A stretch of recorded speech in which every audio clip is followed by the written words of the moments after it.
ঘটনার দুদিন পর পুলিশের জালে উঠল ঘাতক ভাই। আমবাসায় বোন হত্যাকাণ্ডে সোমবার ভোর রাতে পুলিশের হাতে ধরা পড়ল রাজেন রিয়াং। গত শনিবার চাঞ্চল্যকর এই ঘটনাটি ঘটে আমবাসা থানাধীন জগন্নাথপুর সুরেন্দ্র রিয়াং পাড়াতে জমি সংক্রান্ত পারিবারিক কাজিয়া পৌঁছয় হত্যাকাণ্ডে। অভিযুক্ত রাজেন রিয়াং নৃশংসভাবে খুন করে বোন রতবতী রিয়াংকে দুদিন ধরে তল্লাশি চালিয়ে সোমবার ভোর রাতে আমবাসা থানার পুলিশ উপনগরের কাছে একটি জঙ্গল থেকে তাকে গ্রেপ্তার করে। রাজেন রিয়াং অভিযোগ স্বীকার করেছে এবং কিভাবে বোনকে মেরেছে ঘটনাস্থলে গিয়ে পুলিশকে অভিনয় করে দেখিয়েছে জানিয়েছেন মহকুমা পুলিশ আধিকারিক আশিস দাশগুপ্ত। আমাদের একটা আমবাসা পিএসে একটা কেস রেজিস্টার হয় যে ভাই ও বোনকে আহত করেছে, তো সে মৃত্যুবরণ করেছে জিবি হসপিটালে।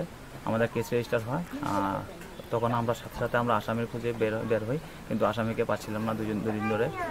কিন্তু আমাদের যে জায়গাগুলির মধ্যে থাকতে পারে, পসিবল যে জায়গাগুলির মধ্যে থাকতে পারে আমাদের সোর্স লাগিয়ে রেখেছি। গতকাল রাত্রে শেষ রাতে খবর আসে যে সে হয়তো উপনগরের কোনো পাশে কোনো একটা জঙ্গলের মধ্যে থাকতে পারে। সেই হিসাবে আমবাসা পুলিশ সাথে সাথে সেখানে যায়, তাকে উপনগরের কাছে একটা জঙ্গলের কাছ থেকে তাকে আমরা গ্রেপ্তার করি, তাকে ওকে নিয়ে আসি আমরা। তো এখন তাকে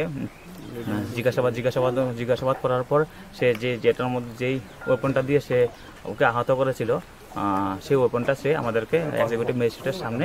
অভিযুক্ত রাজেন রিয়াংকে জেলা আদালতে সোপর্দ করা হয়েছে। ব্যুরো রিপোর্ট, চ্যানেল 3 রাত।